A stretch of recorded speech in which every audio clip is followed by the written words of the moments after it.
Alors, on voulait surtout vous lire deux messages importants. Johanna vous lira le message du directeur et de la secrétaire générale de la Message Paris Nord.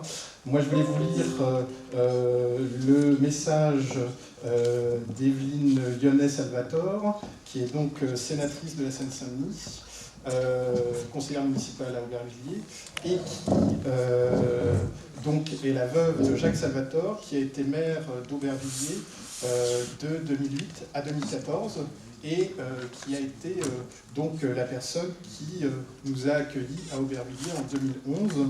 Et vous verrez dans son message l'esprit dans lequel ça a pu se faire.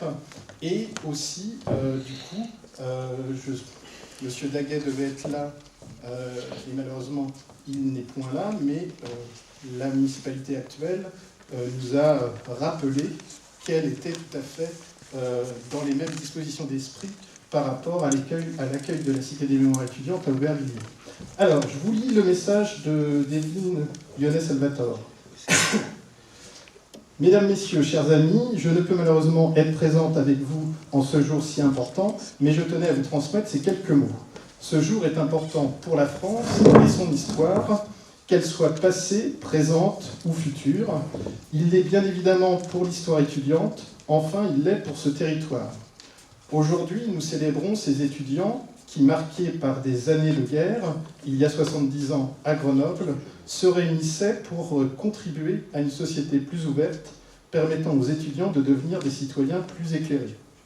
Ils s'étaient inspirés du texte de référence issu du congrès de la CGT à Amiens en 1906.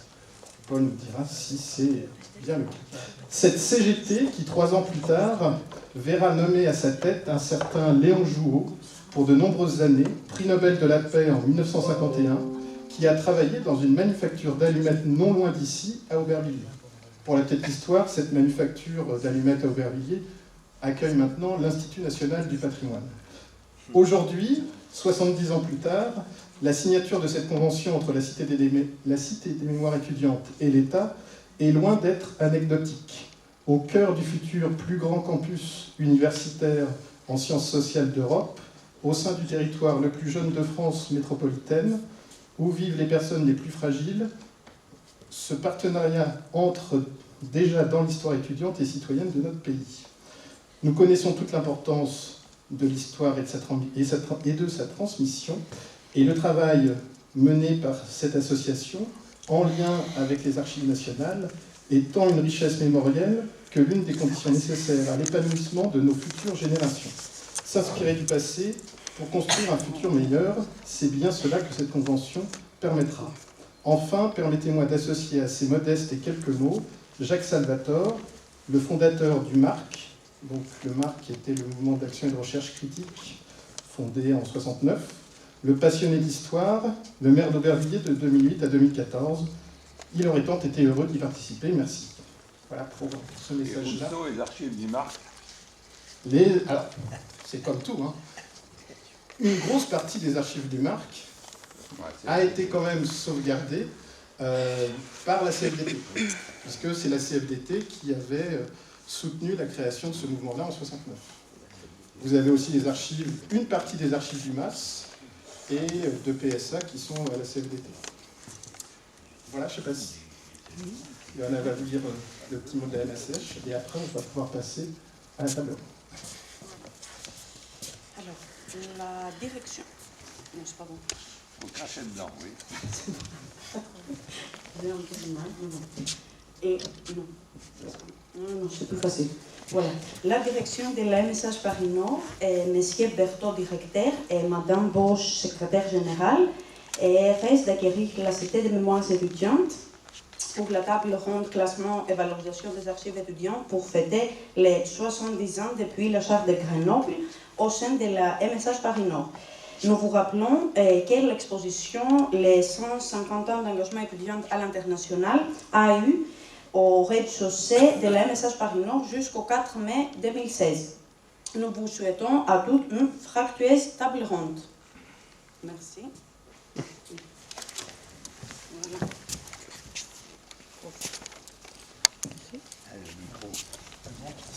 Ah, Les deux matchs. Donc la parole à Rob Morder, président du GERM, et Paul Boucher, co-rédacteur de la Charte de Grenoble, avec un représentant de l'INEF et un représentant de TDE. Je vous laisse vous présenter. Un représentant de PDE. Je crois que la FAGE avait annoncé aussi sa participation, mais ils sont peut-être perdus en... Bon. Alors, je ne vais pas faire long, parce qu'on l'a déjà fait à plusieurs reprises, et à l'oral et à l'écrit, le rappel. Je voudrais simplement en venir sur l'actualité, mais en rappelant peut-être quelques éléments, enfin, qui permettent de poser des questions. Et c'est surtout Paul qui développera, puis après la réaction des organisations étudiantes. D'abord, vous savez, j'avais intitulé dans mon introduction la naissance d'un syndicalisme étudiant à la Charte de Grenoble, j'avais intitulé ce texte « Naissance ou Renaissance ». À propos de la présentation du congrès de Grenoble et tout ce que ça touche au syndicalisme étudiant. Bon, et ce titre, c'est aujourd'hui, c'est la date du 15 avril. Si on me permet une petite réflexion personnelle, un petit souvenir qui n'est pas bien, celui de ma mère. Le 15 avril, c'est la journée de la libération des camps, et c'est le 15 avril 1945 que ma mère célébrait sa deuxième date d'anniversaire, c'est-à-dire sa renaissance. Et la libération. Donc pour elle, elle disait toujours, ça lui permettait de se rajeunir quand il avait 58 ans. Ben aujourd'hui, le 15 avril, j'ai 40 ans. Et c'est un peu la même chose quand on compare la date de naissance de l'UNEF, 1907, quand on a fait 100 ans de mouvement étudiant, et en même temps, quand quelques temps avant, on avait fait 50 ans, puis 60 ans de la Charte de Grenoble. Et je pense que c'est intéressant comme problématique parce que les générations étudiantes se succèdent rapidement, avec une mémoire extrêmement partielle. On le voit aujourd'hui, mais c'était aussi un peu le cas hier, les archives, le passé est un peu le passé, sauf peut-être le passé récent.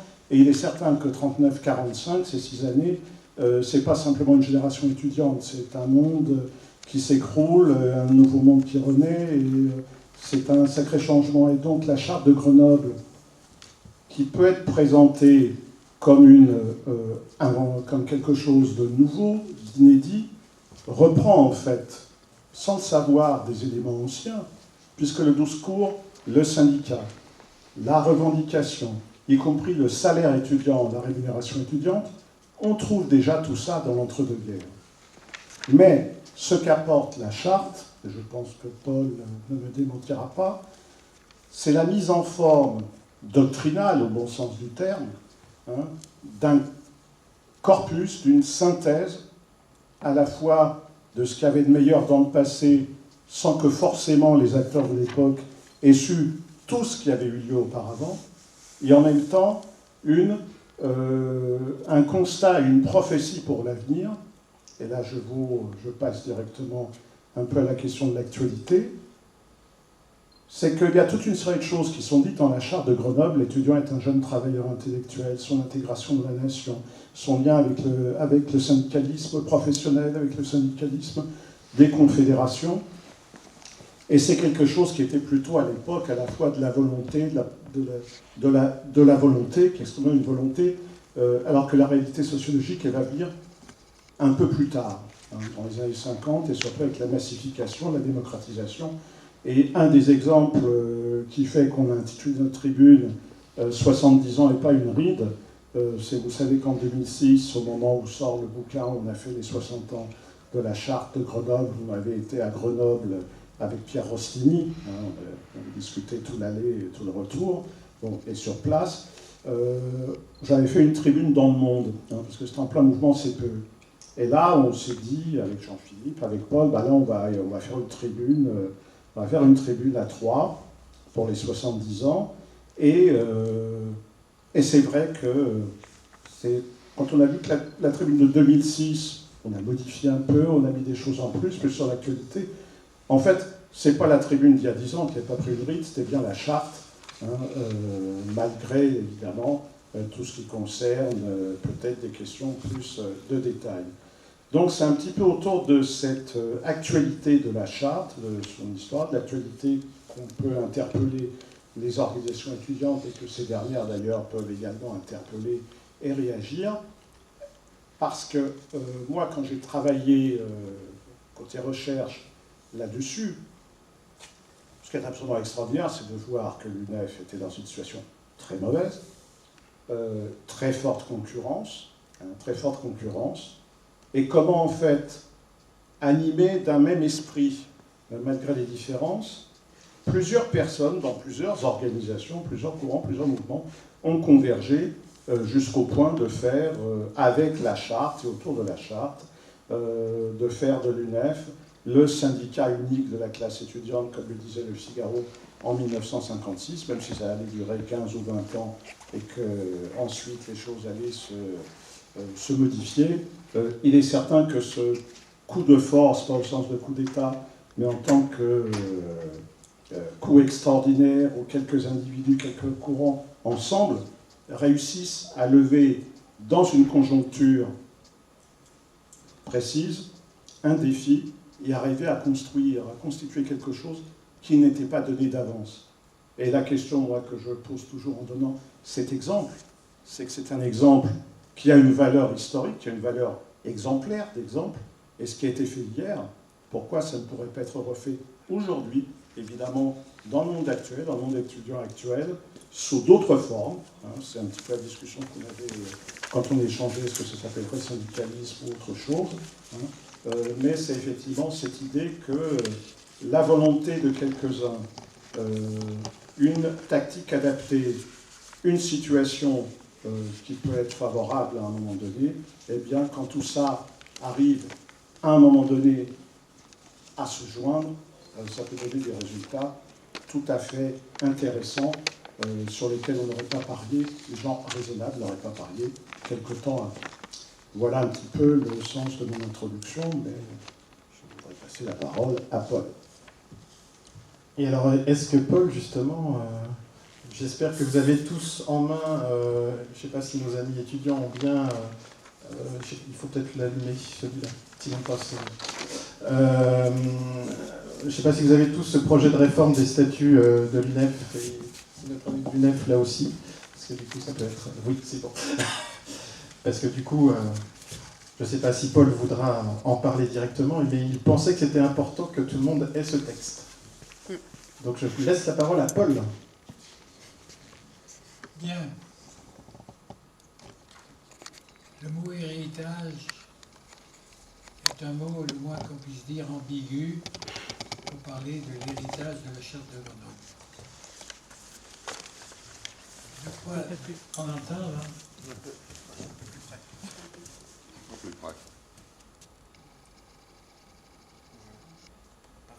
Je disais donc, et je répète utilement, me semble-t-il, qu'à mes yeux, le mot héritage de la charte de Grenoble est un terme ambigu. Tout héritage peut être un peu plus ou moins ambigu, mais celui-ci me le paraît particulièrement. Pourquoi? Parce que, effectivement, la charte, ce qu'on appelle la charte de Grenoble, c'est essentiellement les termes que je suis fier d'avoir proposés. L'étudiant est un jeune travailleur intellectuel. C'est de cela qu'ont découlé beaucoup de réformes, et en premier lieu, effectivement,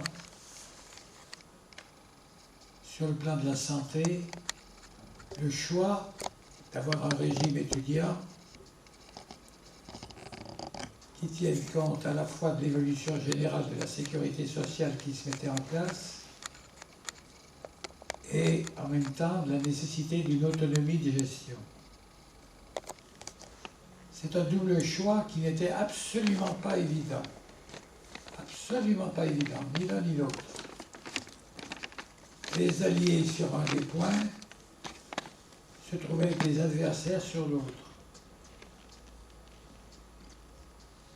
Donc, ce qui est intéressant, c'est de savoir pourquoi on a fait un choix, malgré les oppositions latentes ou exprimées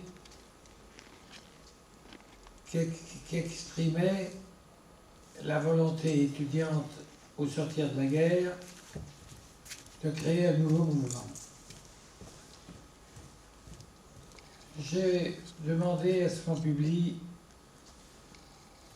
et il a été distribué, le texte qui prélude à la charte proprement dite. Ça s'appelle Projet de réforme de l'UNEF et des AG, élaboré par la commission d'études syndicales de l'AG de Lyon. Je suis bien placé pour en parler, je présidais l'AG de Lyon, et le président de la commission d'études syndicales était Jacques Miguet, héritier des groupes de résistance dont le frère avait été tué au maquis. Alors comment commence-t-on? On ne va pas dire qu'on va se réunir pour faire une espèce de révolution intellectuelle. Ça viendra plus tard. Première partie, nécessité d'une réforme de l'UNEF des AG. La première question que je pose, est-ce qu'il y a dans l'héritage la conscience actuelle de la nécessité d'une réforme de l'UNEF et des AG? Moi, j'ai 92 ans, je suis un vétus, mais vu de l'extérieur, je pense que oui. Je pense qu'il y a une nécessité d'une réforme. Quels sont les premiers mots qui pourraient être pris aujourd'hui? Ce n'est pas la première fois que se pose le problème de la réforme des associations d'étudiants. Déjà avant la guerre, au cours des congrès nationaux, des discussions nombreuses s'étaient élevées relativement à la réforme de nos statuts. Les circonstances empêchèrent ces discussions d'aboutir. Cependant, l'organisation actuelle de l'UNEF, qui date d'une quarantaine d'années, ne paraît plus exactement adaptée aux nécessités présentes. On rappelle qu'au départ, il y a des AG, c'est l'esprit associatif, et on s'occupe des intérêts des adhérents. Le changement profond qui est en marche avec la guerre, c'est de ne pas prendre en charge seulement les intérêts des adhérents des associations, mais les intérêts de l'ensemble des étudiants. Étudiants existants à un moment donné de l'histoire, existants potentiels, ce sera une des dimensions préalables à la charte. On me rappelait tout à l'heure les propos que j'ai tenus moi-même à l'époque. En ce qui concerne l'avant-décolonisation, la décolonisation va se faire à partir de la charte pour l'essentiel. Mais on rappelle qu'il est bien beau de parler de l'étudiant, mais l'étudiant pour la République française, il était absent dans un certain nombre de territoires de l'étudiant, de la République. Il y avait très peu d'étudiants originaires des divers pays d'outre-mer, colonies, quel que soit le statut, protectorat ou pas. Et la charte avait comme premier objectif de reposer le problème. Ce n'est pas seulement de réformer les statuts de l'UNEF tels qu'elle existait, mais de remettre en cause l'objectif même du monde, de ce qu'on appelait le monde étudiant. Car l'expression est employée, le monde étudiant, le monde du travail, le monde étudiant. Ce monde qui bougeait avec la guerre. Les mots sont clairs, constatant pourquoi on fait une charte. Aujourd'hui, en gros caractères, plus que jamais, l'UNEF et les AG, l'UN et les AG, prétendent être le seul grand organisme syndical capable de représenter les intérêts de tous les étudiants, y compris les étudiants potentiels, c'est à dire ceux qui auraient dû être étudiants et qui ne le pouvaient pas en étant simplement adhérents d'une association d'usagers. Il s'agissait de repenser la fonction étudiante, le rôle même des étudiants. C'est là que les droits et devoirs étaient une approche essentielle. On donnait des droits aux jeunes d'être étudiants à condition qu'ils aient des devoirs. Et en même temps, on affirmait l'autonomie du mouvement étudiant par rapport à l'ensemble des jeunes travailleurs. C'était déjà nouveau de dire que c'était un devoir de participer à l'ensemble de la jeunesse nationale et mondiale. C'était tout à fait nouveau. Mais au surplus, c'était complété par ce qui faisait la caractéristique de l'étudiant, non pas pour l'isoler, mais au contraire pour le caractériser, pour lui donner son vrai rôle, ses droits et devoirs en tant qu'intellectuel. Il y a quelques jours, le réveil de cette question, que j'ai pu le vivre, je crois que c'est Mediapart qui a mis qui a rendu la possibilité d'un dialogue auquel la femme participait. Et il y avait des questions du public après. Une des questions, c'était, mais qu'est-ce que ça veut dire intellectuel? Allez, tout de suite. C'était pas l'étudiant est un jeune, ben oui, il peut vieillir plus ou moins, mais bon. L'essentiel, c'est qu'il se considère comme participant, comme les autres jeunes, qui ne se croient pas supérieurs. L'étudiant est-il un travailleur? Les statistiques répondent, plus que jamais. Travailleur salarié, même souvent. Mais l'étudiant est un jeune travailleur intellectuel. Intellectuel? Quelle prétention ou quelle aberration. Or là, la charte répond, tente de répondre. Elle répond après des discussions dont j'aimerais bien qu'elle participe de l'héritage auquel nous consacrons cet après-midi. Qu'est-ce que c'est? Le droit, et je commente parce qu'il y a plusieurs versions qui ont été retenues. Avant tout, c'est le droit à la liberté. Il n'y a pas de savoir dans un pays totalitaire. Il y a des dogmes, il n'y a pas le savoir universaliste. L'intellectuel est celui qui n'accepte pas que le savoir soit dogmatique, quelles que soient les bonnes inspirations. C'était pas sans force de le dire. La commission d'études syndicales de l'AG de Lyon avait eu beaucoup de discussions. Les mouvements principaux issus de la résistance, comme on disait, c'était essentiellement les mouvements marxistes, et avec la primauté du PC à l'époque, compte tenu de son rôle dans les FTP, etc. Et de l'autre côté, c'était un certain renouveau de la jeunesse chrétienne, l'UJRF avant qu'elle connaisse sa crise.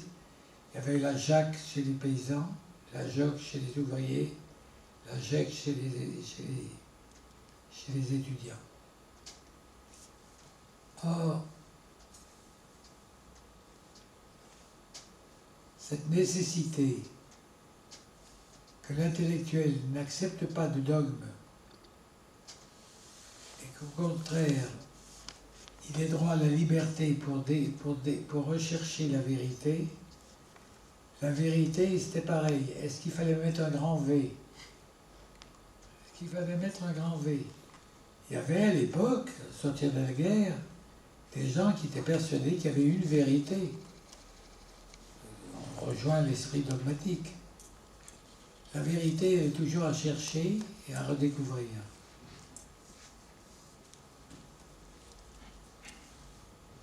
C'était ça l'esprit qui animait la charte. J'ai souvent cité à l'époque une phrase qui est d'un certain Paul de Tarse, citoyen romain, auteur d'épîtres qui sont redécouvertes et redécouvertes à l'époque présente, notamment par Alain Badiou, dont on parle ces jours-ci, comme père de l'universalisme. Or, cet universalisme-là, il est toujours à recréer.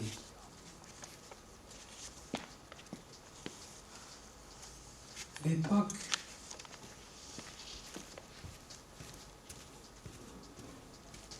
était hostile à tout universalisme enfermé. Les dix membres de la commission d'études syndicales étaient très différents. Ils représentant les deux grands courants que je viens de noter, issus de la résistance. Il y avait aussi les gestionnaires qui avaient travaillé pendant la guerre à nourrir les étudiants sous Vichy, malgré l'ostracisme partiel de Vichy, qui était compliqué. Le président de l'AG de Lyon sortant, il avait été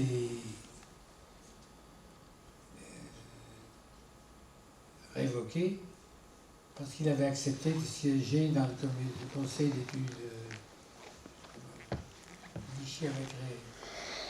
Il y avait aussi M. Antoine Pinet, qui a été le ministre du général de Gaulle. Bon, passons. C'était une période où il fallait se méfier des étiquettes. Il fallait aller au-delà. Le rôle de l'étudiant jeune et travailleur, c'était déjà une extrême conquête. Ça en reste sans doute une, quand on voit la crise des mouvements de jeunesse de l'époque. L'UNEF était concurrencée comme organisme représentatif par l'UGRF, disons côté communiste en gros, par la FFSC, Fédération des étudiants catholiques, qui essayait de jouer le rôle de la CFTC par rapport à la CGT. Or, en gros, on voulait une seule organisation syndicale capable de représenter tous les étudiants. Ce qui existait, c'était un parlement. Je dis ça parce que c'est toujours valable. Il y avait à choisir les formules. Ou le corporatisme traditionnel, on s'occupe des intérêts matériels et intellectuels des étudiants, pour leurs études, simplement. Il y a le corporatisme. Il y a le parlementarisme, où on regroupe sous leur drapeau particulier les diverses organisations existantes. Il y en avait un paquet. Il y en a eu 10 à 20 qui constituaient l'Union patriotique des organisations d'étudiantes. L'UNEF, grâce à Pierre Ostini, a réussi à être parmi l'UPOE l'élément moteur qui a fait admettre qu'il faudra dépasser le parlementarisme. Sinon, on aurait des discussions perpétuelles entre les divers points de vue. Et même pour la rédaction des textes, il fallait voir comment c'était pour rédiger un texte. L'UNEF a gagné la bataille d'une espèce d'unité syndicale. La notion syndicale n'était pas simplement le passage d'un mot à un autre. Le corporatisme et de parlementarisme au syndicalisme. C'était une nouvelle approche. C'était une nouvelle approche où effectivement les moyens d'action étaient déterminés en fonction des objectifs déterminés chaque année démocratiquement. À la suite de la charte, il y a une troisième partie sur les moyens d'action. Beaucoup en ont ri. On parlait des monômes, y compris des monômes revendicatifs, des monômes dévastateurs. Donc les mots ne faisaient pas peur. Mais en réalité, on voulait marquer que justement dans l'emploi des moyens, les moyens syndicaux étaient... C'était la rue, le monôme. C'était la rue.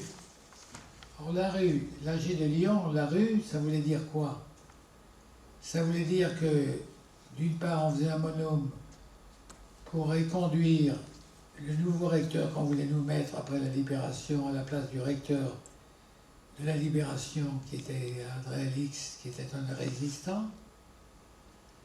Mais surtout, le bonhomme, il défilait dans les rues, il passait place Bellecour, au cœur de la ville, et il s'arrêtait en posant une phaluche symbolique, symbole de la tradition, au pied du lieu où avait été assassiné Gilbert Dru, dirigeant de l'AG, dirigeant chrétien, mais à l'origine de beaucoup d'évolutions du christianisme à la suite de la Libération,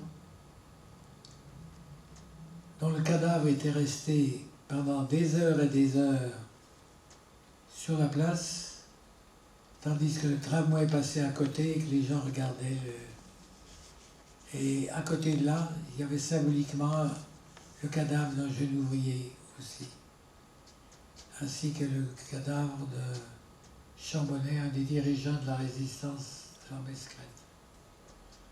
Ce symbole-là, le monôme, il avait du sens de passer là. Et après, il finissait aux marches de l'hôtel de ville, après avoir traversé toute la ville. Et c'est là que je m'adressais à une foule, car là, il y a une foule. Nous ne sommes pas une foule, nous sommes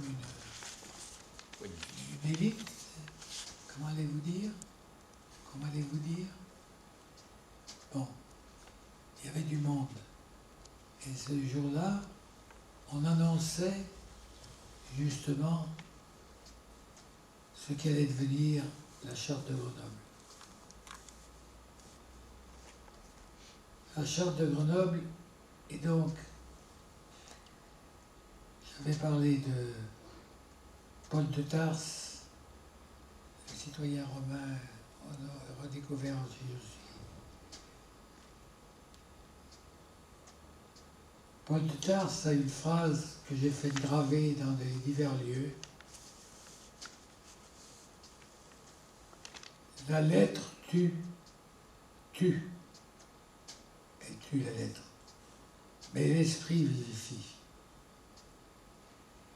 La lettre, c'est les institutions. C'est des textes patiemment échafaudés, mais qui, à force de vouloir faire plaisir à tout le monde, tournent à l'exercice de grammaire et cachent les vrais enjeux. La charte a été rédigée dans un tout autre esprit. C'est vrai que les discussions ont été passionnées. Mais l'étudiant est un jeune travailleur intellectuel, c'est l'expression de l'esprit d'un esprit. On ne voulait plus faire du simple corporatisme, s'occuper que des adhérents on allait les nourrir, les loger, leur donner des places de cinéma, et donc ils allaient adhérer. C'était un moyen d'action, mais ce n'était qu'un moyen d'action. C'était pas ça l'objectif.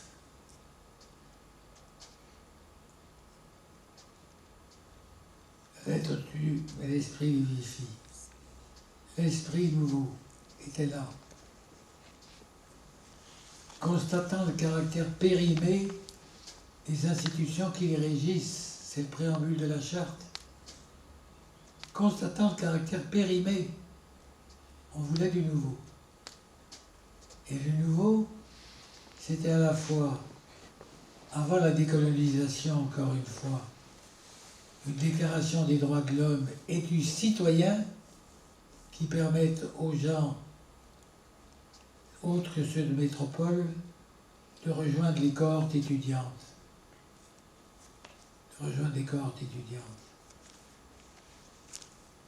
Et il y a surtout la fameuse phrase, à l'heure où le monde du travail et de la jeunesse jette les bases d'une révolution économique et sociale au service de l'homme. Ces mots peuvent paraître lyriques. Ils étaient totalement nouveaux dans le discours étudiant. Une révolution économique et sociale au service de l'homme. Et l'homme, grande bataille pour savoir s'il fallait mettre un H majuscule ou pas. On a rediscuté de ça à Prague quand nous avons été membres du comité préparatoire de l'Union internationale des étudiants, qui était une nouveauté, où l'Est et l'Ouest se retrouvaient. Il y avait ceux qui croyaient qu'il ne fallait pas. Alors c'était en général le courant marxiste ne voulait pas qu'on mette un H majuscule, jusqu'à ce qu'on convainque des membres de la délégation soviétique. Ils trouvaient que c'était au contraire très bien. Mais au service de l'homme, il ne suffisait pas de dire une révolution économique et sociale, au service de l'homme. Croyez-vous que ces termes étaient faciles à faire passer? Pas du tout. Pas du tout. Ils portaient un esprit nouveau. Un esprit nouveau. Cet esprit est-il hérité aujourd'hui? Je ne sais pas.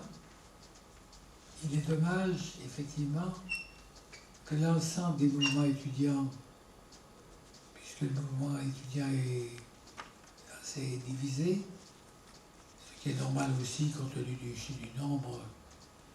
Il y a plus de 100 000 étudiants à l'époque, il y en a 3 millions, quelque chose comme ça maintenant. Mais la volonté farouche qui était née de la résistance, on savait le prix des divisions, les meilleures divisions, ne valaient pas le prix de l'union. Et là, on avait forgé le mythe de l'amalgame. Pas l'union sacrée. L'union sacrée, ça faisait 14-18. L'amalgame, c'était les soldats de l'an 2. C'était les soldats de l'an 2. C'était la victoire en chantant on ouvre la barrière. Je vous dis cela de façon apparemment décousue. C'est pour ça que j'ai tenu à ce qu'on vous distribue des textes eux-mêmes qui reflète un peu cela. Il y a eu un effort intellectuel considérable qui a précédé la rédaction de la charte. Cet effort, il a été conduit par des gens très différents d'origine, impitoyables au-delà du lyrisme des mots sur la vérité des objectifs. Le syndicalisme, c'était le refus, encore une fois, de se borner au corporatisme et d'y substituer une espèce de parlementarisme où chacun venait avec son drapeau, son langage, ses obédiences, etc. Voilà. Je m'arrête, c'est pas commode, vous le savez, vous allez le savoir, de parler d'un esprit. La charte de Grenoble, beaucoup plus que des mots, c'est un esprit. C'est un esprit au sortir d'une guerre terrible qui avait divisé le pays à un point extraordinaire, et le pays allait se rediviser. De Gaulle allait partir, etc. On allait revoir, on allait changer J'ai vécu la fin de 2 républiques, moi. Imaginez-vous, 2 républiques. C'est quand même extraordinaire. Or, l'esprit de la charte, c'est l'esprit de la République tout court, de la première, celle de l'an 2, celle que l'on publie, celle que l'on proclame, le jour où l'on apprend la victoire de Valmy. La République est proclamée ce jour-là. La République, c'est d'abord un esprit républicain. Le privé, quel qu'il soit, de quelque obédience qu'il se réclame, il n'est que le privé. La République, elle est publique. Les droits de l'homme ne sont pas que les droits de l'homme, ils sont les droits de l'homme et du citoyen, comme à l'origine. Il est temps de s'en souvenir. Ça permet de résoudre autrement beaucoup de questions pratiques. Voilà. Merci beaucoup, Paul.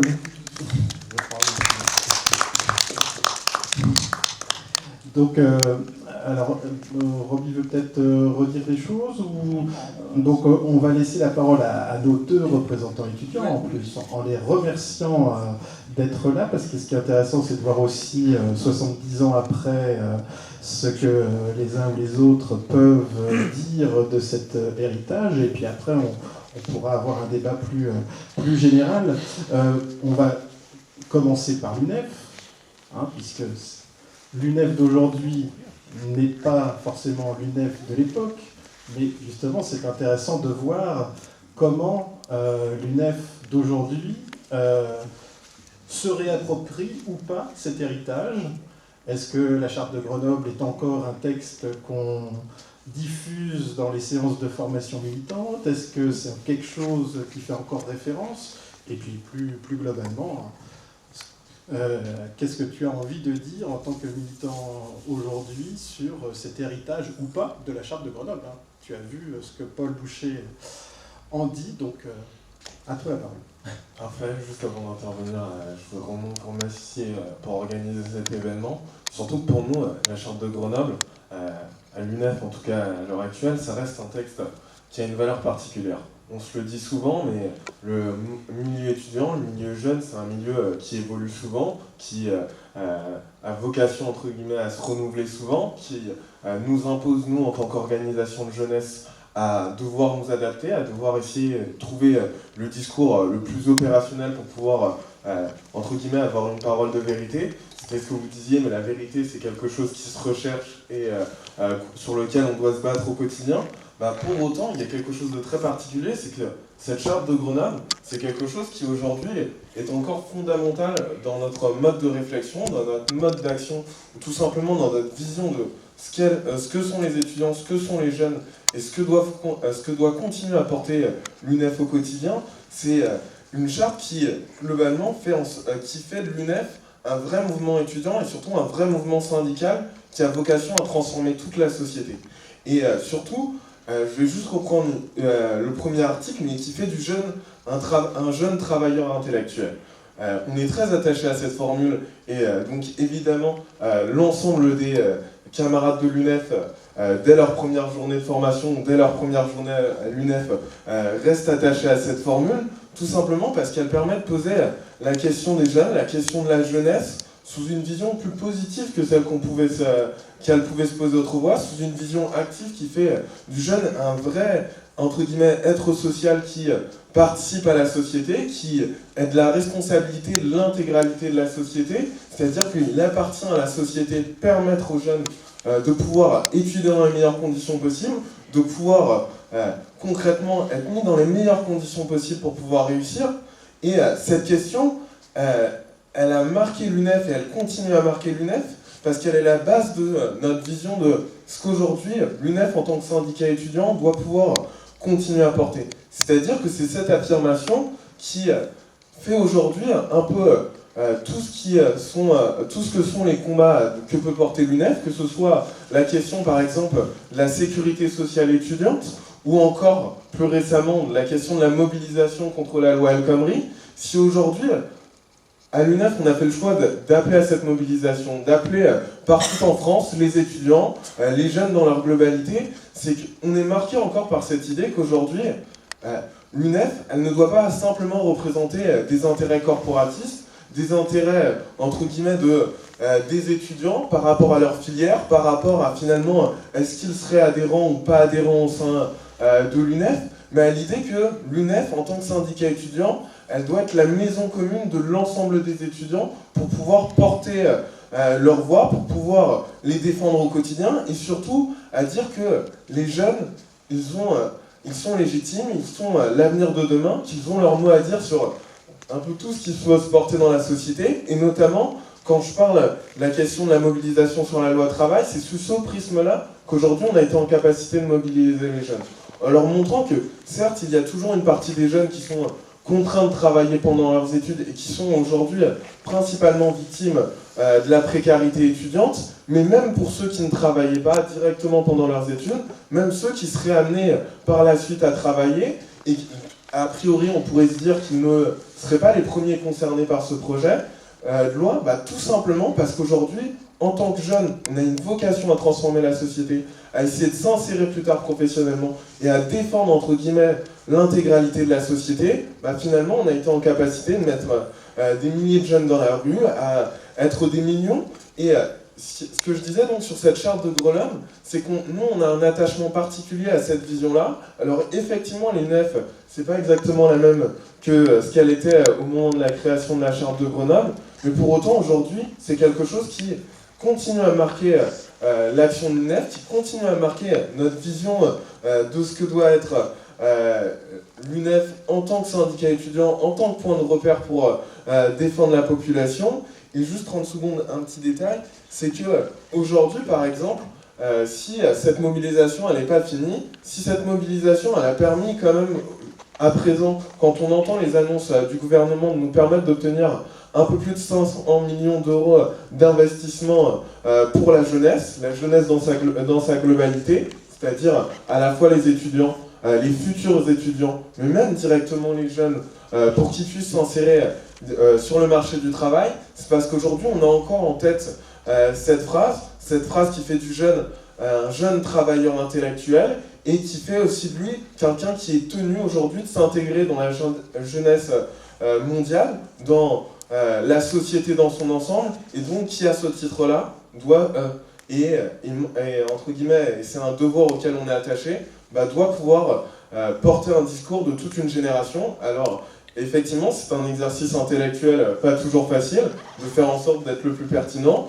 qui prend des formes différentes de ce que ça pouvait être autrefois. Je prends par exemple l'exemple Twitter qui est un moyen d'action comme un autre pour pouvoir toucher les étudiants, ou encore quand on pense à tout ce qui a pu se passer autour du hashtag on vaut mieux que ça, aujourd'hui, malgré tout ça, on est toujours attaché à cette idée qu'on va transcender, entre guillemets, notre appartenance étudiante pour marquer aujourd'hui ce que doit être la société de demain. Merci beaucoup. Et du coup, peut-être ce qu'on peut peut-être faire, c'est aussi donner la parole aux représentants de PDE, peut-être en disant quelques mots sur qu'est-ce que PDE et son histoire, puisque peut-être nos amis connaissent moins par rapport au paysage étudiant actuel. Donc on a invité aussi la FAGE, dont on entend parler dans les médias. On a invité aussi l'UNI, que vous connaissez peut-être, qui existe depuis plus longtemps, mais qui malheureusement ne pouvait pas non plus être là. Et on avait aussi invité Solidaire étudiant, qui est, on va dire, la branche étudiante de l'Union syndicale solidaire. Donc, à toi pour présenter PDE et sa vision de l'héritage de la Charte de Grenoble. Merci. Donc Quentin Banisso, président de PDE, je suis diplômé ingénieur de Polytechnique Paris-PMC, étudiant en gestion. Alors, PDE, promotion et défense des étudiants, c'est jeune, ça va sur ses 22 ans. À la base, c'est l'union de 3 fédérations monodisciplinaires en sciences, en droit et en pharmacie pour se regrouper et avoir une représentation disons sur les sujets transversaux et pas seulement sur les sujets filiéristes. À la base, c'est vrai qu'on peut parler d'un mouvement et d'une naissance sur base de corporatisme. Ça n'en était pas là. mais c'en était relativement proche. Puis ça a énormément évolué, et aujourd'hui, la raison de ma présence ici, c'est ça aussi, c'est un petit peu un retour vers le passé, pour une réflexion sur un mouvement étudiant qui est en pleine crise, parce que PDE, c'est 20 ans de un élu Knesser, 2 élus Knesser, un élu CNUS, donc c'est entre 1 et 3 élus nationaux, ce qui a toujours constitué du coup la 3e ou 4e organisation représentative étudiante. Et récemment, on est passé à un élu national. Mais malgré tout, un élan qui repart avec la FAGIS extrêmement syndicalisée et rapprochée du monde politique, et de nouvelles problématiques qui arrivent, une perte de confiance générale envers la représentation étudiante qu'on constate dans les taux de participation, et une réflexion en interne, cette piste qui est ouverte par le fait que notre organisation soit en crise, cette piste de recherche d'une nouvelle manière de faire la représentation étudiante, et sur base d'un certain nombre de valeurs. Alors, je parlais de corporatisme, je pense qu'on n'en est plus du tout à là. Je pense que c'est un mot, une étiquette qui peut parfois nous être collée, mais parce que, notamment sur base de sur certains termes qu'on revendique. Par exemple, le terme d'apolitisme, qui, alors là, quand on parle d'un mouvement étudiant, c'est très controversé quand on a des élus à des conseils et qu'on travaille sur des politiques d'établissement d'enseignement supérieur ou des politiques de jeunesse. Effectivement, et d'ailleurs c'est un terme qui est en débat en interne, je pense que le terme d'apartisanisme convient peut-être mieux, mais qui a surtout, ceci dit, ce n'est pas un synonyme, et il y a d'autres problématiques qui ressortent de cette revendication d'apolitisme, même si la sémantique n'était pas tout à fait exacte. Il y a que, en allant très loin, en allant vers cette notion, en poussant au maximum cette notion d'étudiant comme jeune travailleur intellectuel, effectivement, on s'en retrouve à discuter de débats comme de l'accord syndicat-entreprise en tant qu'organisation représentative étudiante. Pourquoi pas? Mais on remarquera qu'il y a des syndicats professionnels qui permettent de le faire, qu'il y a des partis politiques dans lesquels on peut s'engager pour également discuter de ces problématiques. En fait, ce qu'on constate dans notre réseau et ce que constatent les étudiants qui suivent ce mouvement-là, c'est qu'il y a d'autres structures qui permettent d'aborder ces thématiques qui sont très loin de la thématique étudiante, et qu'il y a des syndicats qui, au final, à force de pousser le concept au maximum, sortent du syndicalisme et vont plus loin. On pourrait quasiment parler de parti étudiant à la fin, si on écoutait certains discours. Donc, c'est sur cette base-là qu'on réfléchit notre mouvement, et je pense que, alors, déjà un petit retour sur cette question de jeunes travailleurs étudiants de la charte de Grenoble. Ça pose d'un côté c'était je pense que c'était assez devant sur certaines choses, comme la notion de jeunesse. On voit aujourd'hui que le débat des organisations étudiantes porte énormément sur la jeunesse, et effectivement, sociologiquement parlant, si on s'écarte des thèmes de jeunesse, et là P2 est la première fautive, en se cantonnant trop à l'étudiant, enfin en tout cas on ne peut pas ignorer les problématiques de jeunesse quand on parle de problématiques étudiantes. Sociologiquement parlant, quand on parle de réussite en première année de licence par exemple, c'est 85-90% de la réussite qui est conditionnée par l'origine sociale et le parcours scolaire qui a eu lieu avant. Donc s'extraire de ce qui s'est passé avant et des problématiques de jeunesse dans sa globalité, c'est une erreur. Donc là, c'était très pertinent. Ensuite, le côté intellectuel, je pense que là, on devrait s'interroger sur cette question-là vers un enseignement supérieur qui va de plus en plus vers la recherche de l'emploi, la recherche d'un diplôme barrière contre le chômage, la quête à tout prix d'insertion professionnelle, peut-être donc vers des objectifs de l'étudiant qui s'orientent différemment que ça aurait pu l'être autrefois, avec la démocratisation ou la massification, selon ce qu'on en pense, d'enseignement supérieur.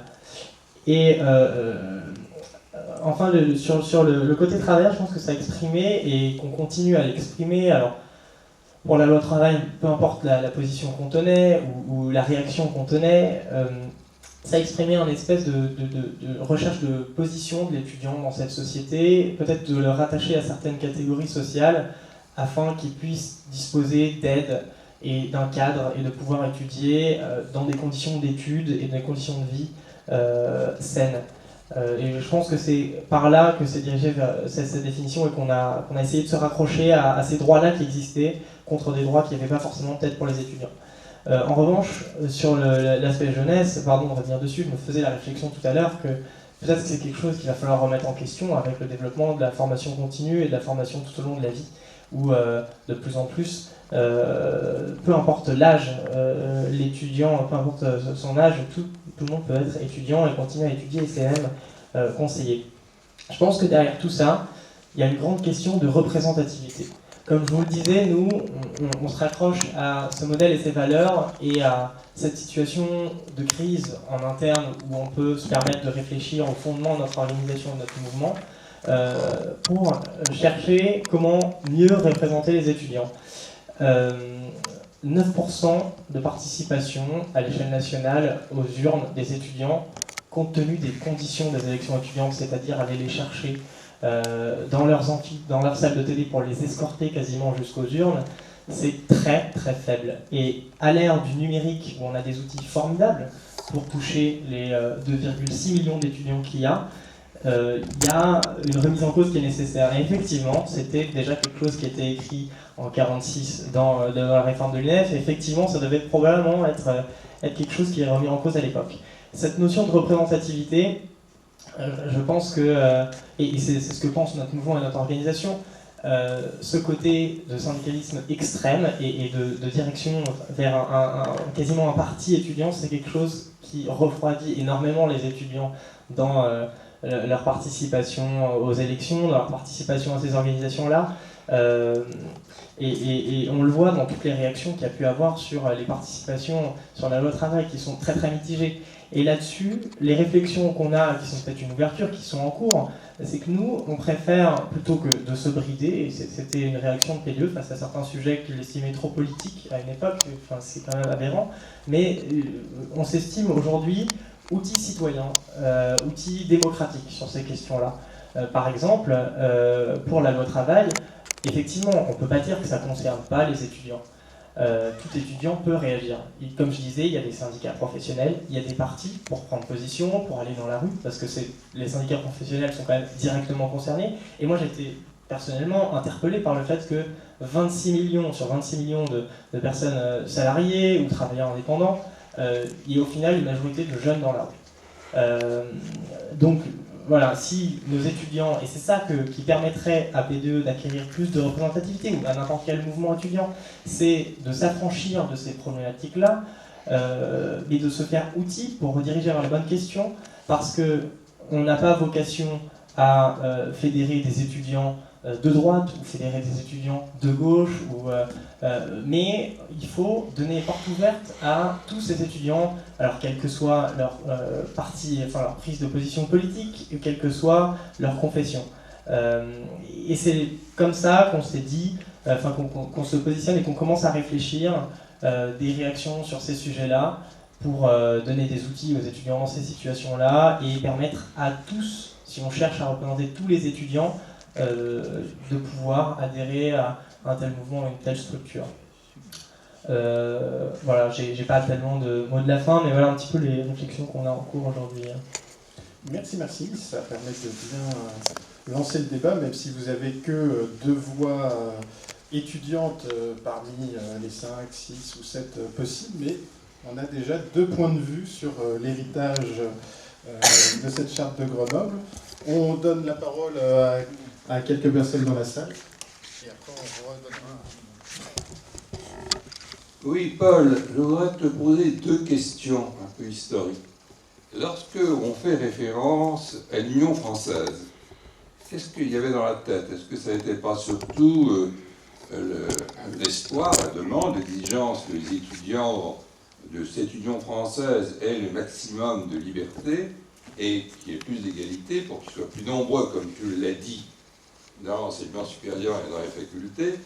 Mais à l'époque, il me semble que le mot décolonisation, que le mot indépendant de ces pays n'était pas, je sais pas, peut-être je me trompe, n'était pas tellement dans l'esprit de ceux qui réfléchissaient à ces questions.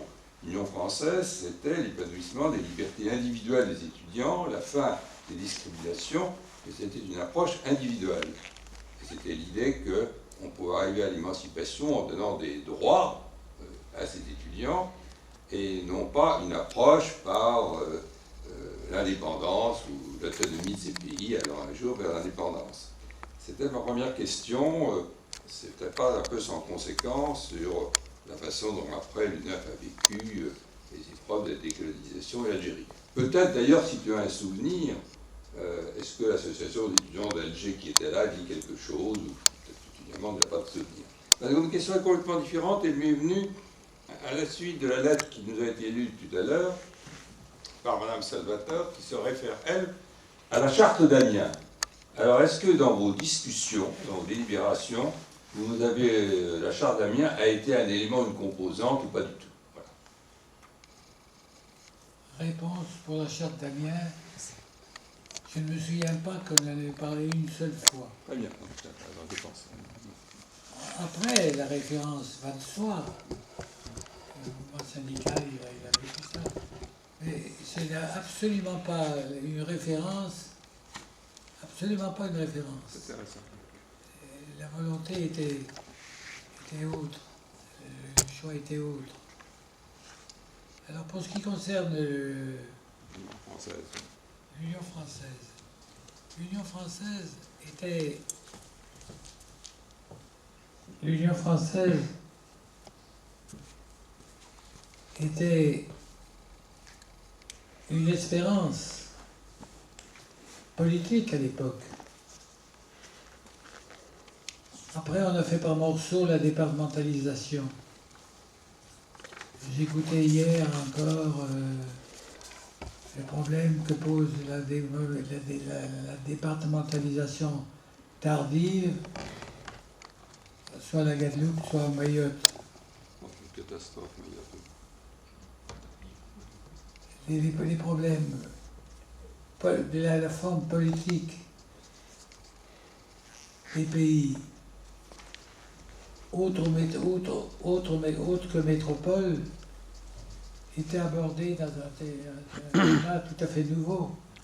Il ne faut quand même pas oublier que même dans la résistance, et en tout cas beaucoup plus encore dans les forces françaises libres qui avaient libéré la France, il y avait plus de non-métropolitains que de métropolitains.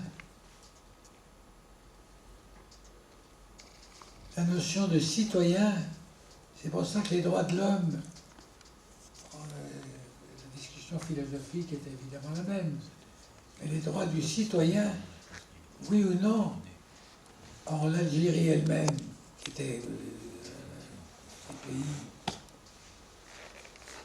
pour l'UNEF ça posait des problèmes parce qu'il y avait l'AG d'Alger, le moins qu'on puisse dire, c'est qu'elle n'était pas portée à une décolonisation générale. Mais cette vision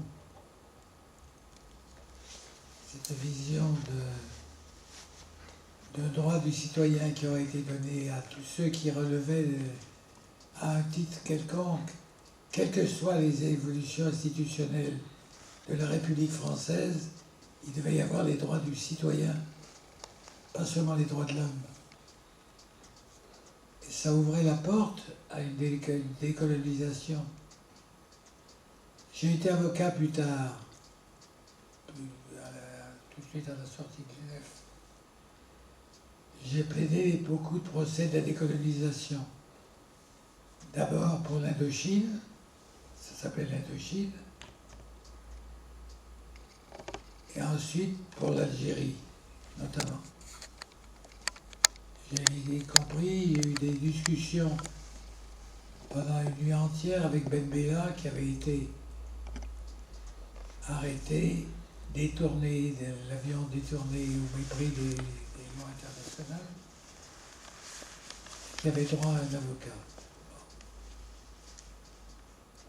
Il est ahurissant de voir le retard intellectuel, je ne dis même pas politique, disons, c'est le retard civique qu'avait l'immense majorité des gens, droite-gauche, sur l'évolution générale du monde à la faveur de la guerre. Moi, j'avais rencontré à Prague la déclaration du Vietnam, qui, eux, s'appelait Vietnam. quand je disais que pour nous c'était des frères, c'est pas un mot. C'était évident. C'était évident. En Algérie même, depuis 14-18, la guerre précédente, on avait, à travers le système des collèges, on ne donnait pas les droits du citoyen égaux à des gens qui versaient leur sang en métropole pour le salut de tous. Le retard mental, intellectuel, civique était considérable. Et c'est vrai qu'il y avait, dans le préambule de la charte, il y avait ça, à l'heure où l'Union française élabore la nouvelle déclaration. Élabore la nouvelle déclaration des droits de l'homme et du citoyen. La nouvelle déclaration, vous savez que la déclaration universelle des droits de l'homme, au départ, la France était représentée par René Cassin, le juriste de la France libre. Mais au départ, les droits de l'homme, tout homme avait des droits.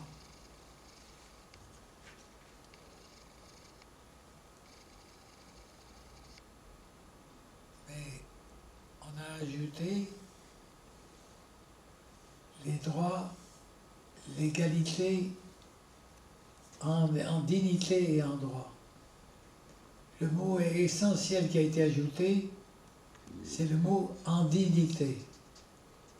Tout homme, à plus forte raison ceux qui relevaient de la République française, avaient des droits en dignité et en droit. Pas seulement les droits de la personne, mais la dignité. Or, vous savez, car peu de gens le savent, même les juristes, que la Déclaration universelle des droits de l'homme, elle a un préambule où le mot dignité est repris tout au long. Tout au long. Et comme la République française n'a pas pu faire moins quand même que ratifier la Déclaration universelle, ceux qui viennent nous dire que ce n'est pas du droit normatif, vous savez, c'est pas du droit normatif, le mot dignité, comme si liberté, égalité et fraternité étaient normatifs par eux-mêmes. Et normatifs dans la mesure où on les applique. Mais le mot dignité, il est normatif. Il est dans les textes de la Déclaration universelle, un texte ô combien sacré, comme on vient de dire, que la République a ratifié. Or ça, c'est sûr que c'était, plutôt que d'accumuler des droits de circonstance, révolte après révolte, difficulté après difficulté, il est évident qu'au départ, de même que l'on disait que l'on voulait une révolution économique et sociale au service de l'homme avec un grand H, le particularisme, le privatisme étroit, le nationalisme étroit de la France officielle au sortir de la Deuxième Guerre mondiale n'a pas été à la hauteur de l'histoire. N'a pas été à la hauteur de l'histoire, encore une fois, que ce soit dans la résistance, que ce soit en plus forte raison dans l'armée d'Afrique, de façon plus générale dans les forces françaises libres, ceux qui ont pris les risques et ont versé leur sang, ils méritaient plus que le retour à une troisième, voire même une quatrième république. Là, les gens qui ont pensé la charte de Grenoble avaient conscience de ça. Conscience de ça. Et quand on était à Prague, on fraternisait avec les représentants vietnamiens qui venaient à part, ils n'étaient pas dans la délégation française. Et avec les délégations algériennes, l'UNEF avait encore l'AG d'Alger, mais il y avait déjà, et là l'UNEF a fait son devoir par la suite, il y avait déjà à travers l'UGMA. Oui, c'était pas l'UGMA. Hein? Il n'existait pas l'UGMA, je crois. Non, mais pas ce qui deviendra. Oui, oui. Bien sûr. L'esprit il y avait des représentants différents. Oui, oui, je comprends. Il y avait des représentants différents. Moi, j'ai entendu parler pour la première fois des événements de Sétif avec détail à Prague par le représentant algérien, qui était simple observateur et qui racontait. Donc, le rôle de l'UNEF ensuite, au moment de la guerre d'Algérie, n'a pas été parfait à tous égards, mais indubitablement, il a été moins retardataire qu'il ne l'aurait été s'il n'y avait pas eu la charte de Grenoble et le mouvement. Voilà. Alors, merci Paul. La parole à Jacques et je vous propose, si vous avez d'autres questions, de les poser à la suite de Jacques parce que le temps avance. Moi, je me permettrai juste une question, je ne sais pas si ça sera à Paul ou à Roby, mais vous répondrez tout à l'heure avec toutes les questions. C'est donc depuis tout à l'heure, on parle de la charte de Grenoble, mais dans les textes, c'est déclaration des droits, etc. Donc du coup, à quel moment on parle de la charte de Grenoble? D'où vient cette expression charte de Grenoble? Bon, moi je suis, bien entendu, je ne peux rien ajouter de plus sur ce qui a été dit par Paul et par les questions qui viennent d'être posées. Néanmoins, je suis heureux qu'on montre, plus qu'on ne le fait, généralement, l'aspect international, enfin la valeur internationale de cette charte. Autrement dit, ce que je crains toujours, c'est le côté, si vous me permettez, un peu franchouillard. Nous sommes très fiers d'un texte admirable, n'est-ce pas? Mais je crois que, et là je me tourne presque plus vers les chercheurs, ceux qui étudient les mouvements italiens, les mouvements québécois, les mouvements, pour nous fournir des éléments d'appréciation qui nourriront en quelque sorte la valeur internationale de cette charte. Oui, d'ailleurs, il y a, comment s'appelle-t-il, Géry Pélican. Oui, oui. Géry Pélican qui a joué un rôle sur le plan international à travers les fluctuations politiques de la Tchécoslovaquie, notamment, et qui lui-même a expressément payé tribut, si on peut dire, au rôle de la charte dans la préparation des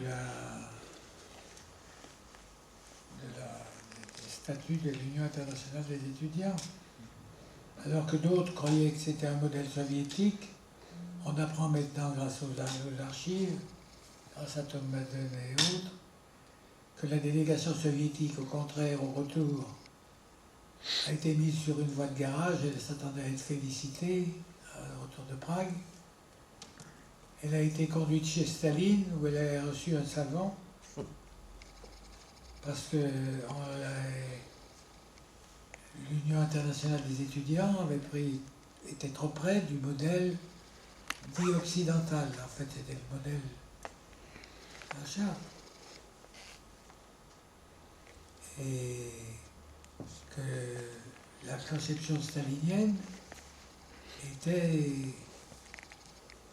une intégration à la jeunesse, mais par la jeunesse qui aurait été sous contrôle. Politiquement, c'était ce qui a été écarté à Prague. Ce qui a été écarté à Prague. Alors, le côté international jouait beaucoup. C'était extraordinaire de voir comment, y compris avec les membres de la délégation soviétique, j'ai raconté dans mes 7 utopies une nuit que j'ai passée avec celui qui a été un des présidents de la déclaration soviétique, Misha Pijak. C'était un personnage remarquable. C'était pour nous une nouveauté de retrouvailles de la jeunesse du monde sur des bases qui étaient les bases de la charte qui permettaient ça. Une base corporatiste ou une base parlementaire purement française ne l'aurait pas permis. C'est clair. Et alors donc sur la question de pourquoi le terme de charte de Grenoble est devenu plus célèbre que déclaration. Est-ce que toi, tu as une explication? Autant que je m'en souvienne, j'ai le texte ici, je n'ai pas vérifié, le mot charte n'est pas dans notre littérature. On parle des principes qui doivent être en tête du statut du nef. Les principes. Alors de Grenoble, c'est clair, parce que c'était à Grenoble. Mais la décision de faire un texte avait été votée à Paris. On avait confié à la commission d'études syndicales de Lyon le soin de présenter un texte. Ce texte commençait par nécessité de la réforme du nef et des AG. Et il comportait une partie de principe en disant pour réformer les nef et les AG, il faut des principes communs qu'on a proposés, et c'était des étudiants et de jeunes travailleurs intellectuels. C'est là qu'est le lien. Mais le mot charte, il est venu après. Alors là, je crois que la contamination avec la charte d'Amiens a pu jouer sur le plan du mot. Mais encore une fois, ça n'avait joué aucun rôle dans la préparation du texte. C'était autre chose. Alors, à Grenoble, en revanche, Grenoble était symbolique, pas seulement parce qu'on avait voté au congrès de Grenoble, mais parce qu'on avait choisi Grenoble pour ce congrès-là, parce que Grenoble, c'était aussi, en arrière-plan, c'était les Glières, c'était le Vercors, c'était la résistance. Et la résistance, c'était une grande partie des jeunes. Les gens du Vercors, les gens des Glières, c'est des jeunes. C'est ceux qui ne veulent pas aller au RSTO, le service du travail obligatoire en Allemagne. Ça implique directement la jeunesse. On emploie le terme dans des textes qui entourent la charte. Les étudiants doivent être à l'avant-garde de la jeunesse. L'avant-garde non pas comme une élite intellectuelle des travailleurs, mais parce qu'ils avaient été obligés de choisir. Ils avaient été obligés de choisir où il fallait partir en Allemagne, service du travail obligatoire, où il fallait, il y a ceux qui sont réfugiés dans leur famille, et il y a ceux qui ont été à la base de beaucoup de maquis. Les maquis ont vu leurs effectifs gonflés à la suite de l'appel au STO, le refus de la jeunesse d'aller travailler en Allemagne. Alors, sauf si vous avez encore une dernière question qui vous brûle les lèvres, Roby va répondre aussi sur cette question sur la charte. Tu peux prendre le micro de Paul. Donc, sauf si vous avez encore une dernière question, après on laissera la parole à nos deux représentants étudiants pour compléter leur contribution à cet éventuel héritage, et on laissera Roby et Paul conclure. À toi pour la charte. Voilà. À la fois la charte et puis les questions à poser aux étudiants. Oui, d'abord, le lien, alors c'est pas pour rien que j'ai mis les participants à la 3e CPI au tableau d'avril 46, donc c'est Paul Boucher est à Prague en avril 46, une dizaine de jours, même moins d'une dizaine de jours avant le congrès de Grenoble. Enfin, que là, je me suis amusé à prendre les calendriers. Ah oui, Paul Boucher, c'est en janvier 46 que Paul Boucher, au CA de l'UNEF, est mandaté à la fois pour ce qu'il dit, l'AG de Lyon est mandaté pour élaborer le texte, hein, et en même temps, c'est lui qui remplace Villedieu pour aller à la CPI. Donc ça, le lien... Le président de l'UNEF. Le président sortant de l'UNEF, donc voilà, qui... Enfin, c'est pas lui, si on n'a pas le temps, je peux être aussi intéressable dans la matière. Bon, mais bref, cette interaction entre l'international et le national est absolument importante. Paul Boucher est aussi celui qui fait le lien avec l'entraide universitaire un peu après, pour le compte de l'UE en même temps, parce que Lyon est près de Genève. Donc, c'est cette imbrication qu'on peut simplement souligner ici. Des documents dans nos archives. Oui, il y a les documents dans les archives. Mandatés par l'Union internationale des étudiants sur les problèmes sociaux de santé, notamment. Et vous avez des télégrammes dans l'exposition qui est en bas. Voilà, tout à fait. Alors, sur la charte, d'abord la charte d'Amiens, la résolution du congrès d'Amiens de la CGT, je ne sais pas à quel moment on l'a appelée charte, parce qu'évidemment, c'est un texte qui est fait quasiment sur un coin de table à un moment donné, parce qu'il faut répondre à des questions précises. Mais ça ne prend le nom de charte après. En général, d'ailleurs, c'est nommé à l'extérieur. Et dans le souvenir que j'ai, moi, des archives, peut-être 48, en tout cas 49, ça devient la charte au moment où le texte et surtout son esprit, sont contestés dans l'UNEF. À ce moment-là, alors je ne sais pas d'ailleurs si ceux qui parlent de charte sont d'abord les adversaires ou ceux qui sacralisent, entre guillemets, donnent un côté plus solennel à la déclaration disant la charte, parce qu'effectivement, ça permet, c'est aussi une utilisation dans le combat interne. Bon.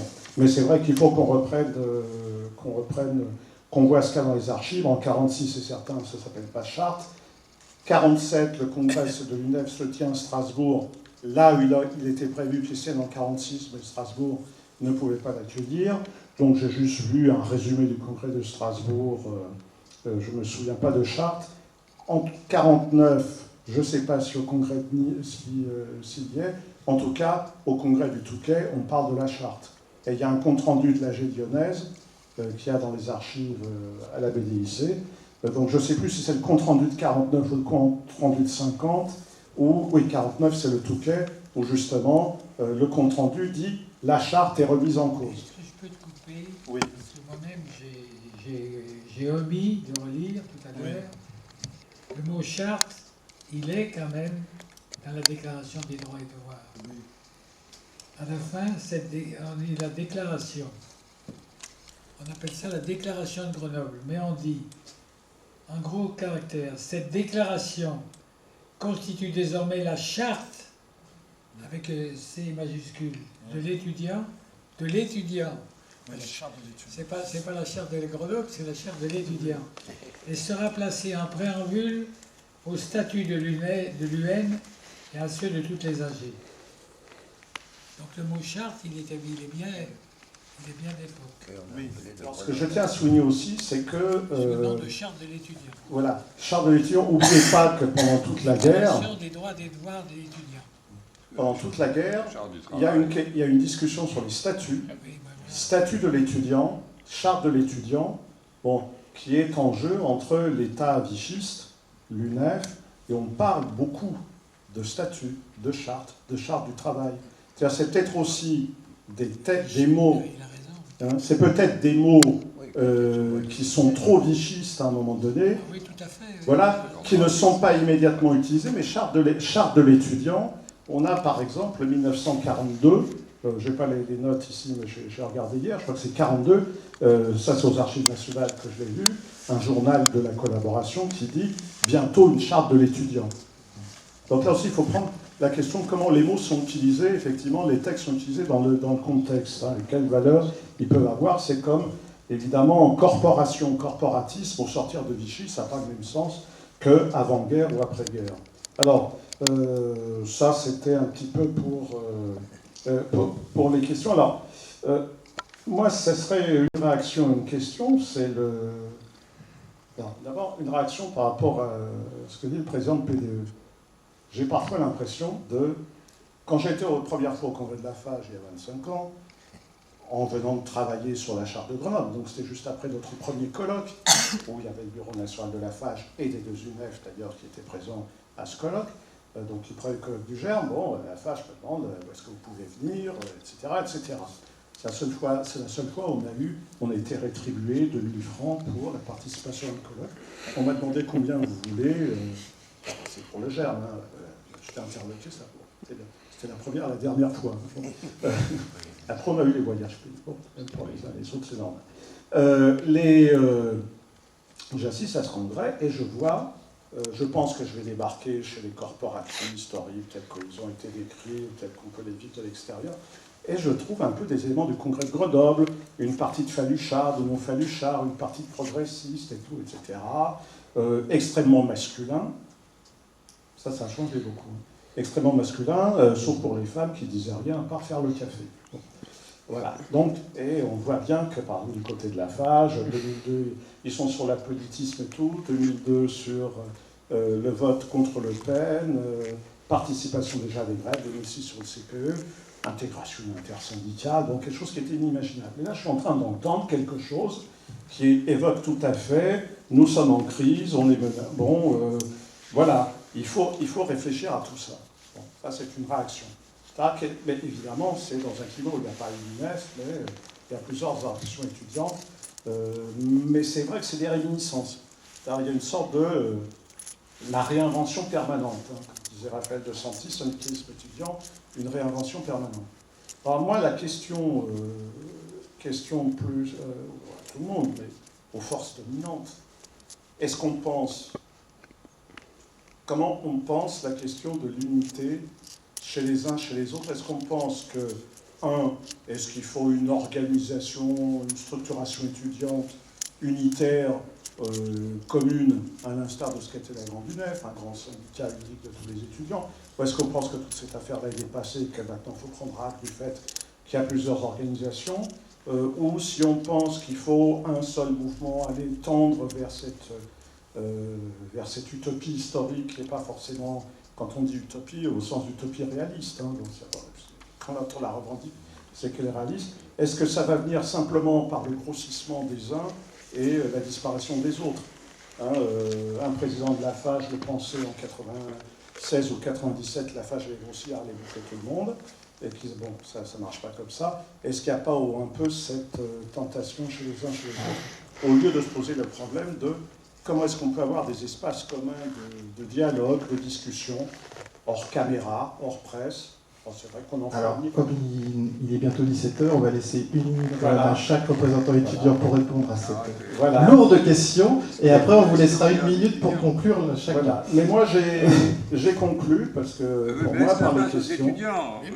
La parole aux étudiants, c'est l'objectif. Je vais avoir l'honneur de commencer. Alors déjà, pour répondre un peu aux premières questions avant de finir par la vôtre, déjà un premier élément, c'est sur la portée internationale de la charte.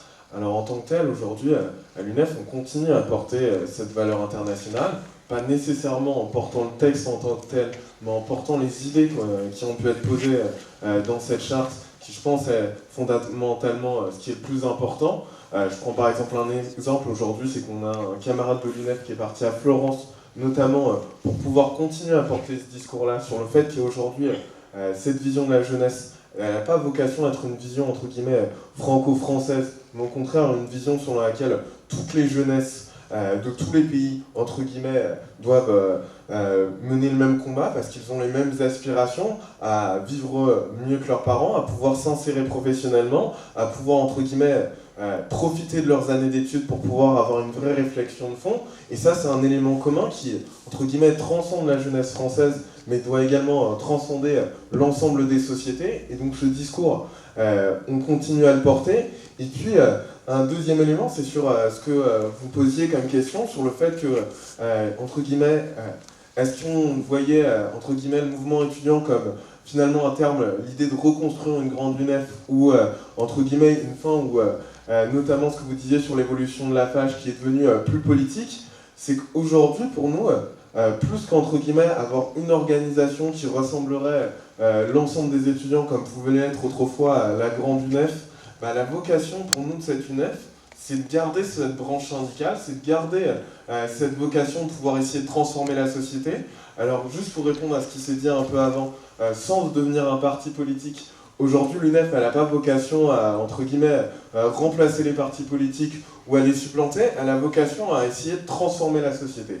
Alors des fois, c'est pas facile, des fois, entre guillemets, on est dans un premier temps minoritaire, le temps de pouvoir, entre guillemets, mener la bataille idéologique. Je pense par exemple à la question de la guerre d'Algérie, quand l'UNEF elle a appelé à se mobiliser contre la guerre d'Algérie, elle n'était pas forcément majoritaire dans la société. Aujourd'hui, c'est le même débat aujourd'hui qui se pose, c'est que des fois, on le sait très bien, on mène des combats, on risque d'être minoritaire, mais on a une vocation à essayer de transformer la société, à expliquer l'importance de ces combats. Je prends par exemple la question de la déchéance de nationalité, qui a été un gros combat que l'UNEF a pu porter pour dire aujourd'hui que cette mesure, elle n'avait aucun intérêt, si ce n'est qu'elle risquait de stigmatiser une partie de la population. Alors effectivement, dans un premier temps, quand on annonce ça, on peut se dire qu'on risque d'être minoritaire, mais aujourd'hui, quand on voit la bataille qu'on a réussi à mener auprès des étudiants, auprès des jeunes dans leur globalité, on se dit que finalement c'était bien de pouvoir la mener parce qu'aujourd'hui on est loin d'être minoritaire sur ce débat-là et sur cette question-là. Et puis surtout, je pense que plus que de se dire aujourd'hui qu'on devrait avoir une organisation unique qui rassemblerait tous les différents courants de pensée, que ce soit corporatiste, entre guillemets politique, entre guillemets syndicale, parce qu'aujourd'hui c'est une des grandes différences qu'on a avec la FACH. C'est une association qui aujourd'hui se dit politique, qui a évolué depuis sa base, mais qui n'a pas du tout la même démarche syndicale que ce que peut porter l'UNEF. Et c'est pour ça aujourd'hui que je pense qu'il y a une nécessité à ce que, entre guillemets, l'UNEF reste qu'elle est sur sa démarche. C'est que par exemple, quand je prenais l'exemple de la mobilisation sur la loi travail, aujourd'hui c'est parce qu'à l'UNEF, on a été l'une des organisations, en tant que telle, la plus grosse organisation étudiante à appeler aujourd'hui à cette mobilisation, à appeler au fait qu'aujourd'hui, c'est par tous les moyens d'action possibles qu'on est en capacité de gagner des droits, mais après, entre guillemets, c'est à nous de choisir lequel est le plus efficace. Aujourd'hui, on a un gouvernement qui a changé de position, qui a, entre guillemets, accepté d'admettre qu'aujourd'hui, vis-à-vis de la jeunesse, il y avait des modifications à faire, il y avait besoin de plus d'investissement, mais aujourd'hui, tout ça, ça est pris en compte parce qu'aujourd'hui, on fait le choix d'avoir une démarche très syndicale, et c'est là où on a une grosse différence avec les autres organisations, et surtout, juste pour conclure, je pense qu'aujourd'hui, plus que entre guillemets, la peur de ce que serait l'UNEF, les organisations syndicales ou ainsi de suite dans la société, ce qui se pose, entre guillemets, c'est que face à un gouvernement qui avait fait le choix de s'engager sur un certain nombre de politiques, sur la question de la priorité de jeunesse, sur des changements de société, un ancien gouvernement qui lui aussi avait annoncé tout un tas de mesures qu'il n'a jamais pris en compte, aujourd'hui ce qu'on voit c'est qu'il y a une défiance entre guillemets des institutions qui est née notamment entre guillemets de l'idée que finalement à quoi sert mon vote si la personne pour qui je vote elle s'engage pour tout un tas de mesures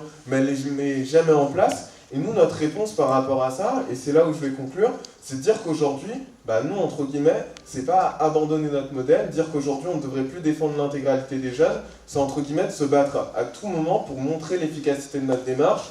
Alors ça a déjà commencé à fonctionner, ne serait-ce qu'avec la mobilisation sur la loi travail, mais comme je le disais, le milieu jeune, c'est un milieu qui évolue de manière constante, et donc cette démonstration, on doit la faire constamment, parce que c'est ça en fait qui fait aujourd'hui la légitimité de l'UNEF, et qui explique encore une fois que pour l'instant, et on l'espère pour toutes les années à venir, l'UNEF c'est la première organisation de jeunesse. Merci. Alors maintenant, le point de vue de PDA.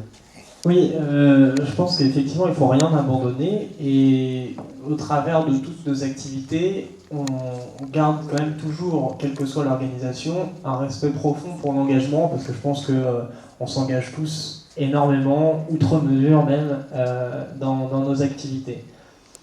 Moi, je répète, la question, pour moi, elle se pose dans la notion de représentativité, et tu as parlé de défiance vis-à-vis des institutions. Je pense que les organisations représentatives étudiantes font partie des organisations auprès desquelles les étudiants et les jeunes éprouvent de la défiance. Et comme je vais le rappeler, mais de nouveau, la question de participation aux élections étudiantes est une vraie question. Même au-delà de ça, où au final on constate que notre représentativité est très très faible, même pour les principales organisations étudiantes, il y a une question effectivement de la représentativité des jeunes. C'est très bien, il faut se positionner sur le terrain, par exemple, des jeunes sans emploi et sans études pour les aider à s'insérer. Et puis c'est directement lié à la cause étudiante. En revanche, qui représente ces jeunes-là ? Aujourd'hui, il n'y a pas d'institution ou de système de représentation pour ces jeunes. C'est une question. En fait, moi je pense que c'est tout le système de représentation qui est à revoir. Et au final, nous, ce qu'on reproche, et ce qui est aussi reproché, je pense, par un certain nombre de jeunes et d'étudiants, c'est ce système où effectivement, pour se faire entendre, il faut créer un rapport de force entre l'État et son organisation. Et ça, nous, on le critique, mais très ouvertement. Et je vais vous donner un exemple qui est incroyable, sachant qu'on est là dans un mandat dit de dialogue social, c'est que PDE n'a pas été mis dans les boucles de consultation sur les problématiques de jeunesse lorsque le débat est passé entre Manuel Valls et les organisations de jeunesse de la loi travail aux problématiques de précarité et d'insertion professionnelle. Et ça en dit long. Et c'est la première chose que j'ai commencé à dire à M. Valls quand on l'a rencontré, c'est vous avez invité et convié autour de la table les organisations qui se sont mobilisées et non pas les organisations représentatives en premier lieu. Donc il est allé à l'encontre du principe de base de la représentation. Et là, ça montre bien où est-ce qu'on est allé et dans quoi on tombe. Le seul problème, c'est que pour se séparer de ça, il faut aller outre les enjeux des organisations, et c'est ça qui est particulièrement difficile. La loi travail l'a très très bien montré dans le positionnement de chacun. On se rend compte qu'on avait deux mouvements syndicaux. Alors nous, on a dû faire l'effort, et c'est très difficile pour une organisation de rester dans notre indépendance, alors que c'est le genre de situation où, avant même qu'il soit médiatisé, on voit courir de partout les militants annonçant le futur mouvement qui prendrait l'ampleur du mouvement du CPE, qui redonnerait l'élan à son organisation. Il y a des enjeux d'organisation très puissants là-dedans. On le voit avec donc deux mouvements syndicaux différents, un qui demande le retrait des projets de loi, l'autre qui demande la réforme des projets de loi, mais les deux qui ont les mêmes mesures, enfin qui reprochent les mêmes mesures au gouvernement au final. On le voit dans, au final, Lafarge qui prend une posture très difficile par rapport à son réseau en interne, parce que Lafarge, il faut savoir qu'il reste un certain nombre de fédérations et d'associations asyndicales dans une organisation qui se revendique un syndicat aujourd'hui. Posture qui leur crée un certain nombre de problèmes. Il faut en avoir conscience. Et Lafarge a été obligé de rentrer dans ce jeu-là. Il faut en avoir conscience. Pourquoi ? Parce que Lafarge, aujourd'hui, électoralement, est sur les plates-bandes avec l'UNEF. Alors, ils ont annoncé hier un résultat entre 40 et 49% des voix aux élections universitaires contre 25% pour l'UNEF. À prendre avec des pincettes, parce qu'il y a des fédérations indépendantes dans le lot, parce qu'il y a un taux de report qui est généralement meilleur pour l'UNEF. Mais voilà, Lafarge qui, potentiellement, peut de nouveau passer comme ça aurait pu se faire l'année dernière, première organisation.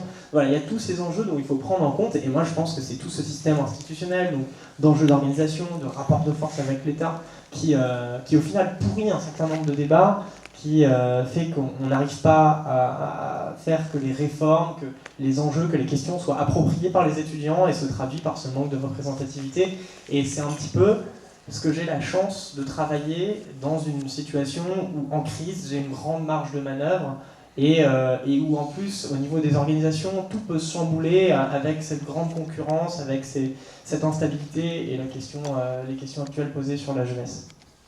Bref, on voit que le débat va continuer. Hein. Voilà un débat qui a été lancé il y a 70 ans, qui est encore bien vivant. Voilà, c'est bien. Est-ce que Paul veut dire un dernier mot ou on va descendre après tout de suite au rez-de-chaussée? Mais il faut vraiment se dépêcher. Hein. Je m'y risque. Je m'y risque. Je fais des citations, j'en abuse. J'ai cité la lettre tue, mais l'esprit vivifie. Quand j'entends le problème de Lafarge en particulier, mais c'est toute l'histoire de l'UNEF. Quand je suis arrivé à Lyon, il y avait une association indépendante aussi qui subsistait depuis des années. La division n'est pas nouvelle. Il y a toujours de bonnes raisons. Elles sont plus ou moins bonnes, mais il y en a. L'esprit, est-ce qu'il y a la recherche est possible d'un esprit commun? Qu'on le baptise syndical ou pas. Alors moi, ce que je sais, pour le précis de Lafarge, je présidais encore les anciens de l'UNEF lorsque la question s'est posée de mon invitation au congrès de Lafarge. J'ai consulté, si je puis dire, esprit est-tu là, l'esprit de Grenoble. Pour moi, j'ai dit, oui, j'irai, mais à une condition, j'ai dit au président, c'est que vous aurez Pasquelcourt, au lieu où est tombé Gilbert Dru, et où est né l'esprit de la charte de Grenoble. Le congrès de la FAGE, j'y est allé. Comme le congrès de l'UNEF, qui avait eu lieu à Lyon 2 ans avant, y était allé. L'esprit souffle où il veut, dit-on. Peut-être que le mot politique est ambigu. Le mot civique, à l'heure actuelle, on le remplace par le mot citoyen, il est mis à toutes les sauces. Il n'en reste pas moins qu'il y a un esprit civique qui va au-delà de ce qui s'appelle le privé ou le public. Et me semble-t-il, dans l'esprit issu de Grenoble, il y a cette volonté de trouver les points où, spirituellement, je ne crains pas le mot, dans l'esprit, on pourra refaire quelque chose de commun. Même en gardant des structures provisoirement différentes. Mais comment faire admettre au grand public, même si les étudiants sont nombreux, le nombre de citoyens qui font fonctionner la démocratie est plusieurs fois plus grand que le nombre d'étudiants. Comment faire admettre qu'il puisse y avoir des structures différentes et qu'il y a un esprit commun? Peut-être que l'exemple de Grenoble peut vous servir. Vous savez, les premières réunions pour sortir de la guerre, l'Union patriotique des organisations d'étudiants, les gens, dans certains merquis, s'étaient disputés les armes qui tombaient du ciel pour les parachutages. Il fallait savoir s'ils allaient à l'armée secrète ou s'ils allaient résistants aux forces françaises, au FTP, aux forces francs-tireurs et partisans. Les divisions étaient extrêmement profondes. Les syndicats, que nous avons reproché à l'UNEF, nous, pendant la guerre, n'est pas d'avoir collaboré, elle n'a pas collaboré réellement, c'est pas vrai. Et de ne pas avoir été présente par l'esprit dans la bataille civique essentielle, qui était autre chose que le combat contre l'Allemagne, contre le nazisme, contre le totalitarisme. Or, c'était possible ça. On peut retrouver l'esprit commun. Il y a un esprit qui passe par-delà les structures. Moi, je vous ai parlé tout à l'heure de la rencontre avec les étudiants vietnamiens ou les étudiants algériens. Bien sûr que les structures étaient différentes. Entre celui qui venait au nom d'Algérie, rappeler à la France ce qui s'était passé à Sétif, moi et nous, il n'en reste pas moins que nous avions quelque chose de commun et qu'on l'a retrouvé dans un esprit commun. Il y a un esprit commun, un esprit civique qui fait que la charte existe. Vous en parlez au moins aussi bien que moi, peut-être mieux, et en tout cas de façon plus actualisée. Mais ça n'a pas été évident. Au départ, c'était pas du tout évident. Chacun avait son langage. Les mots trahissent parfois, ils unissent parfois ils trahissent. On est arrivé, le miracle de la charte de Grenoble, c'était d'arriver à un texte simple, qui finalement n'a pas été démenti, et qui a servi de point de repère à travers les diverses scissions qu'a connues l'UNEF depuis l'époque, comme point de contact, d'esprit, et à faciliter les rassemblements. J'aime pas dire l'union sacrée, mais les amalgames. Vive l'esprit de la charte C'est notre esprit civique à tous, par-delà les structures. Par-delà les structures. Alors voilà une très belle conclusion, mais encore 30 secondes pour Roby, et après promis on descend. Voilà. 30 secondes. Donc je l'ai montré à Paul, donc les archives, une partie des archives du congrès de 46. Voilà, donc le germe qu'on avait hérité remet à la Cité pour le recueil, en présence de Paul Boucher. Très bien. Merci à vous tous les deux.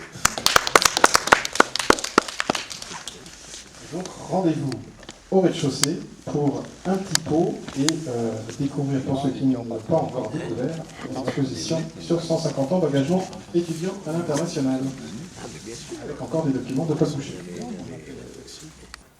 Pour être informé chaque fois qu'une nouvelle vidéo est publiée, n'oubliez pas et surtout n'hésitez pas à vous abonner. Et n'hésitez pas à nous suivre sur les réseaux sociaux.